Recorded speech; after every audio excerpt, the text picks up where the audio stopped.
CVM വാണിബേൽ, അങ്ങ് ഒട്ടേറെ ചോദ്യങ്ങൾക്ക് മറുപടി പറയാനുണ്ട്. അങ്ങ് പറഞ്ഞത് സർഗാത്മകമായ ഒരിടമാണ്, എന്തിനേയും സ്വാഗതം ചെയ്യുന്ന ഇസ്ലാം. ഡോക്ടർ ആരിഫ് ഹുസൈൻ, താങ്കൾ പറഞ്ഞ കാര്യം തിരുത്തുക പോലും ചെയ്തിരിക്കുകയാണ്. ഇസ്ലാം വലിയ വളർച്ച നേടുന്നു എന്ന് അങ്ങ് അവകാശപ്പെട്ടു ആദ്യഘട്ടം ഈ ചർച്ചയിൽ. പക്ഷേ അത് വളരെ കൃത്യമായി പെരുകുകയാണ് എന്നുള്ളത് നമുക്ക് വളരെ കൃത്യമായി അറിയാം.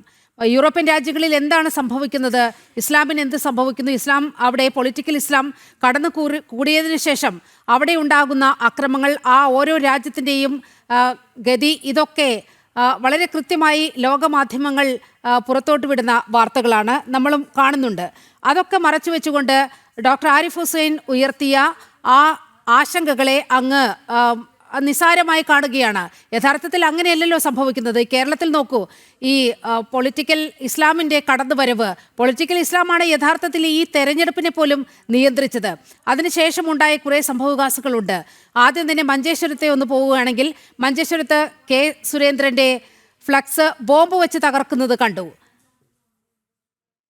ഇങ്ങനെ ഒട്ടേറെ പരമ്പരകൾ ഇവിടെ ആസൂത്രിതമായി ഒരു ഹിന്ദു വിഭാഗത്തെ പ്രകോപിപ്പിക്കുന്നതിന് വേണ്ടി, അല്ലെങ്കിൽ ഞങ്ങളാണ് ഇവിടം ഭരിക്കാൻ പോകുന്നത് എന്ന കൃത്യമായ സന്ദേശം ഉയർത്തിക്കൊണ്ട് ഒരു ഭീതി പടർത്തുന്ന ഒരു സാഹചര്യം ഉണ്ടാവുകയാണ്. ഇത് കേരളത്തിൽ ഇതിൻ്റെയൊക്കെ ആവശ്യമുണ്ടോ?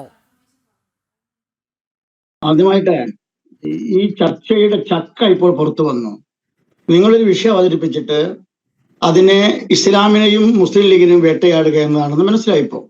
എനിക്ക് എന്റെ അവതാരകയോട് പറയാനുള്ളത്, മാഡം എനിക്ക് സമയം തരണം. അല്ല, മുസ്ലിം ലീഗാണ് ഈ സംസ്ഥാനത്തിന്റെ ഭരണം നിയന്ത്രിക്കുന്നത്, അതാണ് പുറത്തു കാണിച്ചത്. ഡോക്ടർ ആരിഫ് ഹുസൈൻ, ഒരു സെക്കൻഡ്, CVM വാണിബേൽ ഒരു സെക്കൻഡ്.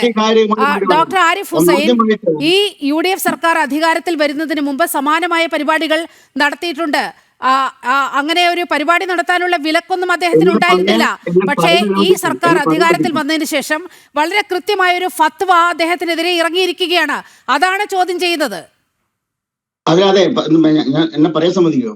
ആദ്യമായിട്ട് മതമാണ് പ്രശ്നമെന്ന ഷാജിയുടെ സംസാരത്തെ ഇവിടെ ഉദ്ധരിച്ചുകൊണ്ട് വളരെ മോശമായി ചിത്രീകരിക്കുകയുണ്ടായി. ഷാജി പറഞ്ഞതാണ് ശരി. ഷാജി പറഞ്ഞതാണ് ലോകം പറഞ്ഞുകൊണ്ടിരിക്കുന്നത്. മതമാണ് പ്രശ്നം എന്ന് പറഞ്ഞാൽ അന്ധമായ മതാവേശമല്ല. എല്ലാവരും ഓരോ മതങ്ങളിലേക്ക് മടങ്ങുക, ഒരു പ്രശ്നം ഉണ്ടാവില്ല. മതത്തിന്റെ പേരിലുള്ള അതിക്രമങ്ങൾ, തീവ്രമായ മതചിന്തകൾ, മത തീവ്രവാദത്തിന്റെ പേരിൽ നടത്തുന്ന അക്രമങ്ങൾ, അതിനെയാണ് ഷാജി വ്യാഖ്യാനിച്ചത്. മതം തന്നെയാണ് പ്രശ്നം. മതം സംസ്കരണമാണ്, അത് മാനവികതയാണ്, അത് മനുഷ്യത്വമാണ്, അത് വിപ്ലവമാണ്, അത് സർഗാത്മകതയാണ്, അത് മനുഷ്യനെ മിനൽ ദുലുമാത്തി ഇലന്നൂർ ഖുർആൻ വാക്യമാണ്, ഇരുട്ടിൽ നിന്നും വെളിച്ചത്തിലേക്ക്. അങ്ങ് പറയുന്നത് സത്യവുമായി, ഒരു സെക്കൻഡ്, അങ്ങ് അസത്യം പറഞ്ഞുകൊണ്ടിരിക്കുകയാണ് ഈ വിഷയത്തിൽ. KM ഷാജി പറഞ്ഞ വിഷയത്തിൽ അങ്ങ് അസത്യം പറയുമ്പോൾ അത് തിരുത്തി പോകേണ്ടതുണ്ട്. KM ഷാജി പറയുന്നത് ഇതൊന്നുമല്ല, മതം തന്നെയാണ് പ്രശ്നം. കഴിഞ്ഞ 10 വർഷം മുസ്ലിം സമുദായത്തിന് എല്ലാം നഷ്ടപ്പെട്ടു. ഇനി അധികാരത്തിൽ വന്നാൽ മാത്രമേ നമ്മുടെ സമുദായത്തിന് ആ നഷ്ടപ്പെട്ടതെല്ലാം വീണ്ടെടുക്കാൻ കഴിയൂ എന്ന് പറയുമ്പോൾ, അത് മതം തന്നെയാണ് പ്രശ്നം എന്ന് പറയുമ്പോൾ അത് സമുദായത്തിന് വേണ്ടിയാണ്, മതത്തിന് വേണ്ടിയാണ് KM ഷാജി സംസാരിക്കുന്നത്. അല്ലാതെ അങ്ങ് പറയുന്ന മനോജ്ഞ സങ്കല്പങ്ങളൊന്നും KM ഷാജിയുടെ വാക്കുകളിലൊന്നും കാണാൻ കഴിയില്ല. മാഡത്തിന് വാദം തെറ്റ്. ആ സമയത്തില ഷാജി മതമാണ് പ്രശ്നം എന്ന് പറഞ്ഞത്, അത് മറ്റൊരു അർത്ഥത്തിലാണ്. രണ്ടും നിങ്ങൾ കൂട്ടിക്കുഴക്കണ്ട. മതമാണ് പ്രശ്നം എന്ന് പറഞ്ഞത് കമ്മ്യൂണിസ്റ്റ് പാർട്ടികൾ, പ്രത്യേകിച്ച് CPM നടന്ന അധര വ്യായാമങ്ങൾ, ഇവിടെ വർഗീയ ശക്തികൾ, ഹൈന്ദവ വർഗീയ ശക്തികൾ നടത്തുന്ന പ്രവർത്തനങ്ങൾ, അത് വിവരിക്കുമ്പോഴാണ് മതമാണ് പ്രശ്നം, മതത്തിന്റെ പേരിൽ ഒരാൾ പോലും ആക്രമിക്കപ്പെടാൻ പാടില്ല എന്ന് ഷാജി പറഞ്ഞത്.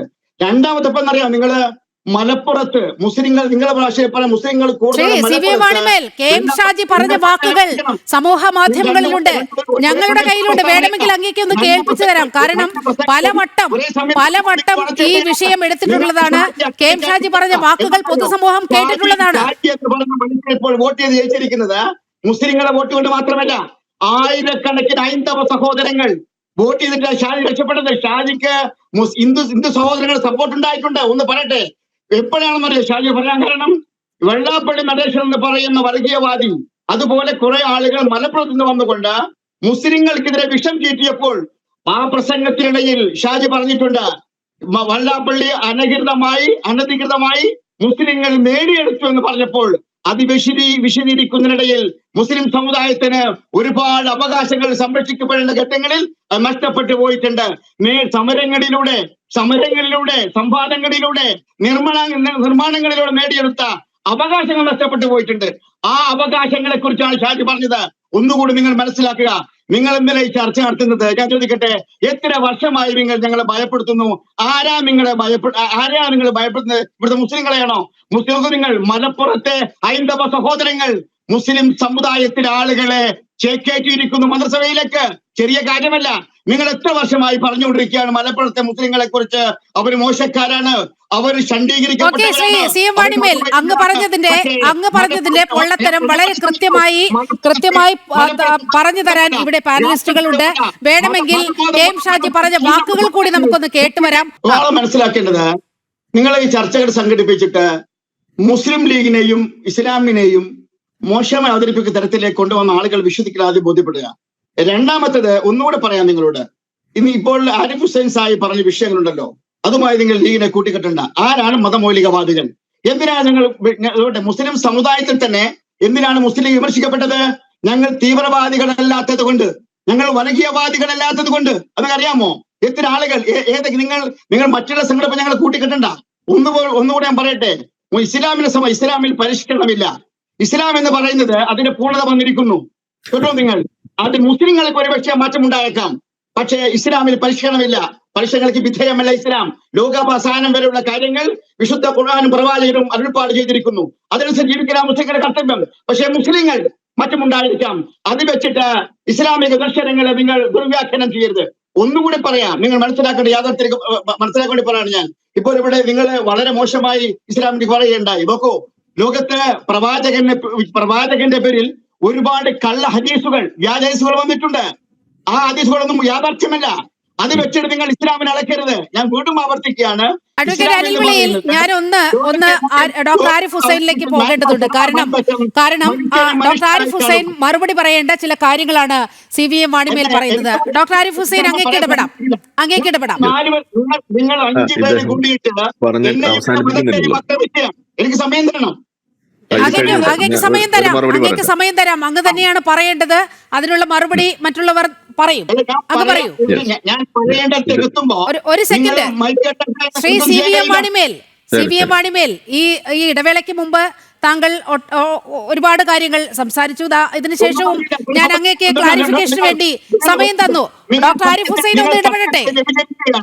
നിങ്ങൾ ധർമ്മത്തെ വിഭജിക്കുകയാണ്. നിങ്ങൾ യാഥാർത്ഥ്യങ്ങളുടെ മുമ്പിൽ മണ്ണിട്ട് മൂടുകയാണ്. അപ്പോഴേക്ക് പറയേണ്ടി വരും. നമുക്ക് സംസാരിക്കാം. ഡോക്ടർ ആരിഫ് ഹുസൈൻ ഒന്ന് ഇടപെടൂ. യെസ്. അപ്പോൾ ഇവിടെ ഇപ്പോൾ നമ്മൾ കാണുന്നത് ഈ മതമാണ് പ്രശ്നം എന്ന് പറയുന്ന ഷാജി, അതുപോലെ തന്നെ ഇപ്പോൾ മാറാട് ആ കലാപം അല്ലെങ്കിൽ ആ ഒരു ഹിന്ദു കൂട്ടക്കൊല നടത്തിയ ആളുകൾ, ഇതൊക്കെ ആരാണ് അതിന്റെ പിന്നിലുണ്ടായിരുന്നത്? ഇവരുടെയൊക്കെ സ്വഭാവം എന്താണ്? അത് ലീഗ് തന്നെയാണ്. അതവിടെ ഇരിക്കെ തന്നെയാണ് നമ്മൾ ഈ കാര്യങ്ങൾ പറയുന്നതും. ഇന്ന് ഈ ലീഗിൽ കാണുന്ന നല്ല സ്വഭാവങ്ങളെ അത് നല്ലതാണെന്ന് വരെ നമ്മൾ എടുത്തു പറയുന്ന ആളുകളാണ് ഞാൻ ഉൾപ്പെടെയുള്ള ആളുകൾ. ഇപ്പോൾ വന്ദേ മാതരത്തിന് എഴുന്നേറ്റ് നിൽക്കുന്ന അവസ്ഥ, അതല്ലെങ്കിൽ അള്ളാഹുവിന്റെ നാമത്തിൽ എന്നുള്ളതുമാക്കി ദൈവനാമത്തിൽ എന്ന് പറയുന്ന ലീഗ്, ഇതൊക്കെ ഒരു നല്ല മാറ്റമായിട്ട് കാണുന്നതിന്റെ ഇടയിലും ഇതിന് കല്ലുകടിയാകുന്ന തരത്തിലുള്ള നിലപാടുകൾ എടുക്കുകയും, അതുപോലെ തന്നെ നമ്മൾ ഈ ഇതിന്റെ തുടക്കത്തിൽ നമ്മൾ കണ്ട എന്താണ്, ലീഗ് ഭരിക്കും കേരളത്തിൽ, ലീഗ് പറയും നിയമങ്ങൾ എന്ന മുദ്രാവാക്യം മുഴക്കിയത് ഇതേ ലീഗിന്റെ ആൾക്കാർ തന്നെയാണ്. അപ്പൊ ആരാണ് ഈ പണി എടുക്കുന്നതെന്ന് ചോദിച്ചു കഴിഞ്ഞാൽ ഈ ലീഗിന്റെ തന്നെ അച്ചാരമായിക്കൊണ്ട് നടക്കുന്ന കുറെ കൂട്ടാളികൾ, അവരെ നിയന്ത്രിക്കേണ്ട പണി അത് മുസ്ലിം സമുദായത്തിനുണ്ട്. അത് നിങ്ങൾ ഏറ്റെടുക്കണം. അതല്ലാതെ ഇനി ലീഗിൽ വന്നില്ല എന്നുണ്ടെങ്കിൽ ആകെ പ്രശ്നമാവെന്നും പറയുന്നത് നിങ്ങൾ തന്നെയാണ്. അപ്പൊ നിങ്ങൾ തന്നെ പറയുന്നു ഇവിടുത്തെ ഭൂരിഭാഗം മുസ്ലിങ്ങളും ഈ ലീഗ് ഇല്ല എന്നുണ്ടെങ്കിൽ എല്ലാവരും വഴി തെറ്റാൻ ഇങ്ങനെ മുട്ടി നിൽക്കുന്ന കുറെ തീവ്രവാദി കൂട്ടമാണെന്ന് നിങ്ങൾ തന്നെ പറയുമ്പോൾ നിങ്ങൾ തീരുമാനിക്കുക ഇവരെന്താ ചെയ്യേണ്ടതെന്നുള്ളത്. ഇതാണ് ഞാൻ പറയുന്നത്. ആ പറയുന്ന ആളുകൾ ഉണ്ടാക്കിയ പ്രശ്നം നേരിടുന്ന വ്യക്തിയാണ് ഞാൻ. ആ പറയുന്ന വ്യക്തികൾ ഉണ്ടാക്കിയ പ്രശ്നം പ്രശ്നത്തിന്റെ ഭാഗമായിട്ട് പരിപാടി ക്യാൻസൽ ചെയ്യേണ്ടി വന്ന ഒരു വ്യക്തിയും കൂടിയാണെന്ന്. അതാണ് ഇവിടെ നമ്മൾ ഇന്ന് ചർച്ച ചെയ്തുകൊണ്ടിരിക്കുന്ന വിഷയം. ഇനി ഇവിടെ ആള് പറഞ്ഞല്ലോ ഈ മതമാണ് പ്രശ്നം എന്ന് പറയുന്ന സാധനം അതെന്താ ഉദ്ദേശിച്ചത്, എന്താണ് ഇലലുലുമാതി ഫിന്നൂർ എന്നാണ് പറഞ്ഞതെന്ന് പറഞ്ഞു. അപ്പൊ അത് കേൾക്കുമ്പോൾ എന്താണ് ഇരുട്ടിൽ നിന്നും വെളിച്ചത്തിലേക്ക് കൊണ്ടുപോകുന്നു. ഞാൻ പറഞ്ഞുതരാം ഞാൻ എന്റെ സമയമാണല്ലോ. ഓക്കെ, അപ്പോ ഇരുട്ടിൽ നിന്നും വെളിച്ചത്തിലേക്ക് കൊണ്ടുപോകുന്നു എന്നതാണ് മതത്തിന്റെ ഉദാത്തമായ ലക്ഷ്യം എന്ന് പറയുന്നത്. ഏതാണ് ഈ ഇരുട്ട്, ഏതാണ് ഈ വെളിച്ചം? ഇസ്ലാം കൃത്യമായിട്ട് തഫ്സീർ എടുത്ത് വെച്ച് വായിക്കണം. ഈ ഇരുട്ട് എന്ന് പറഞ്ഞു കഴിഞ്ഞാൽ ഇസ്ലാമിൽ ഇല്ലാതെയുള്ള വിശ്വാസം, അതായത് അവിശ്വാസത്തെയാണ് ഇരുട്ടെന്ന് പറയുന്നത്. അതായത് ബഹുദൈവ ആരാധന, അതാണ് അവിടുത്തെ ഇരുട്ട്. ഏതാണ് ഈ വെളിച്ചം എന്ന് നിങ്ങൾ ഉദ്ദേശിക്കുന്നത്? ഇസ്ലാമിലെ വിശ്വാസമാണ് ഈ വെളിച്ചം. അപ്പോ അവിശ്വാസികളോട് പറയുന്നു നിങ്ങൾ ഇരുട്ടിൽ നിന്നും ഈ വെളിച്ചത്തിലേക്ക് വരും എന്ന് പറഞ്ഞു കഴിഞ്ഞാൽ ആ വെളിച്ചം നിങ്ങൾ ഉദ്ദേശിക്കുന്ന നമ്മുടെ നാട്ടിലുള്ള വിദ്യാഭ്യാസം നേടിയതുകൊണ്ടുണ്ടാവുന്ന വെളിച്ചമോ, അതല്ലെങ്കിൽ സയൻസ് പഠിച്ചാൽ ഉണ്ടാവുന്ന വെളിച്ചമോ, അതല്ലെങ്കിൽ മറ്റേതെങ്കിലും സാധനം പഠിച്ചാലുണ്ട വെളിച്ചമല്ല. ഇത് മദ്രസ പോയാൽ ഉണ്ടാവുന്ന വെളിച്ചം മാത്രമേ ഇവിടെ ഉദ്ദേശിച്ചിട്ടുള്ളൂ. അതിനെയൊന്നും ഇതേപോലെ വല്ലാതെ ഗ്ലോറിഫൈ ചെയ്യേണ്ട കാര്യമൊന്നുമില്ല. അതിനുള്ള മറുപടി സി വി വാണിബേൽ.